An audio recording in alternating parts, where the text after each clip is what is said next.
আর আবারও নজর রাখবো বড়দিনের খবরের দিকে। অবশ্যই বড়দিনে আজ বোঝাই যাচ্ছে শহর থেকে জেলা বিভিন্ন প্রান্তে কিন্তু একেবারে ক্রিসমাস মুডে রয়েছেন বাঙালি। 8 থেকে 80 প্রত্যেকেই সাত সকালেই বেরিয়ে গিয়েছেন। বিভিন্ন পর্যটন স্থল যেগুলি রয়েছে, বিভিন্ন পর্যটন কেন্দ্র যেগুলি রয়েছে সেখানে ইতিমধ্যেই পৌঁছে গিয়েছে। এবং যেই ছবি আপনাদের সামনে তুলে ধরছি মাইথন ব্যারাজের সেই ছবি, যেখানে সাধারণ মানুষ তারা কিন্তু পৌঁছে গিয়েছেন। পর্যটকরা যারা রয়েছেন তারা কিন্তু রীতিমতো ভিড় জমাচ্ছেন ধীরে ধীরে, এবং বেলা বাড়ার সঙ্গে সঙ্গে সেই ভিড় যে বাড়বে তা কিন্তু বোঝাই যাচ্ছে। আমরা আরো বিস্তারিত জানবো এবং সেখানের ছবি দেখবো। আমাদের সঙ্গে রয়েছেন মাইথন ব্যারাজ থেকে আমাদের প্রতিনিধি উৎপল পাতর। উৎপল, বড়দিনের শুভেচ্ছা জানাই তোমাকে। উৎপল, এই মুহূর্তে মাইথন ব্যারাজের কি ছবি ধরা পড়ছে? 8 থেকে 80 যারা রয়েছেন সেখানে তারা কি বলছেন, আজ সেখানে ঘুরতে গিয়ে তাদের কি প্রতিক্রিয়া শুনবো। দেখো স্বর্ণালী, বড়দিনের শুভেচ্ছা তোমাকে এবং কলকাতা টিভি সব দর্শককে। আজ 25শে ডিসেম্বর বড়দিন উপলক্ষে আসানসোলের মাইথন জলাধারে প্রচুর ভিড় জমিয়েছেন। আমি ক্যামেরা পার্সনকে বলবো যে বাস রয়েছে এবং দর্শক রয়েছে অনেকে, আমি সেই যে পর্যটকদের সাথে কথা বলার চেষ্টা করব এবং তারা ছবি তুলছে। দিদি দিদি আপনি কোথা থেকে এসছেন? আমি আসানসোল থেকে এসেছি। আজকে প্রত্যেক বছরই আসেন? না, প্রত্যেক বছর আসা হয় না, এবারে এলাম। কেমন লাগছে? খুব ভালো লাগছে। ফ্যামিলি দেখলেন এখনই জাস্ট এই মাত্র এলাম, এসে এখান থেকে ছবিগুলো তুলছি। এখানে কি পিকনিক করবেন?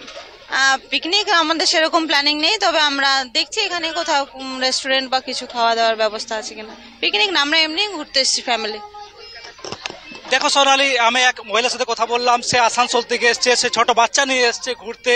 সে বলছে যে আমি এসে খুব ভালো লাগছে এবং প্রত্যেক বছরে আসবো এমনই জানিয়েছেন। প্রচুর বাস রয়েছে, সকাল থেকে ভিড় জমিয়েছেন। প্রায় 200 পুলিশ কর্মী রয়েছে, সিভিল ডিফেন্স রয়েছে, অ্যাম্বুলেন্স রয়েছে, যাতে পর্যটকদের কোনো সমস্যা না হয় তার জন্য পুলিশ প্রশাসন প্রচণ্ড ব্যবস্থাপনা রয়েছে সোনালি এখনো পর্যন্ত। একদমই উৎপল, অর্থাৎ বোঝাই যাচ্ছে যে নিরাপত্তার ব্যবস্থা তো রয়েছে পর্যটকদের জন্য। তার পাশাপাশি যারা পর্যটকরা রয়েছেন তারাও কিন্তু বলছেন রীতিমতো যে সামনের বছর আবারও হয়তো এখানে আসবেন। সেক্ষেত্রে ওখানে আরো যারা উপস্থিত রয়েছেন তাদের সঙ্গে একটু কথা বলে দেখো উৎপল, যে তাদের আজকের সারাদিনের কি প্ল্যান রয়েছে। দেখো সোনালি, আমার পাশে একজন রয়েছে, একজন ভদ্র মহিলা। কোথা থেকে এসেছেন? বিজরা, দুর্গাপুর। প্রত্যেক বছরই আসেন? হ্যাঁ, প্রায় আসি। কি প্ল্যানিং রয়েছে এই পিকনিকের মরশুমে? মানে ঘুরবো, চারিদিকে যা দেখার আছে দেখবো, খাওয়া দাওয়া। কি দেখলেন? এই তো নৌকায় উঠেছিলাম, ওইদিকে গিয়েছিলাম, ঘুরে আসলাম, সবুজ দ্বীপে গিয়েছিলাম। নৌকাতে কি দেখলেন? নৌকায় জল আছে, সমুদ্র হাওয়া ভালো লাগলো দেখতে, বেশ দারুণ লাগলো। আবার কি আসবেন? হ্যাঁ, অবশ্যই।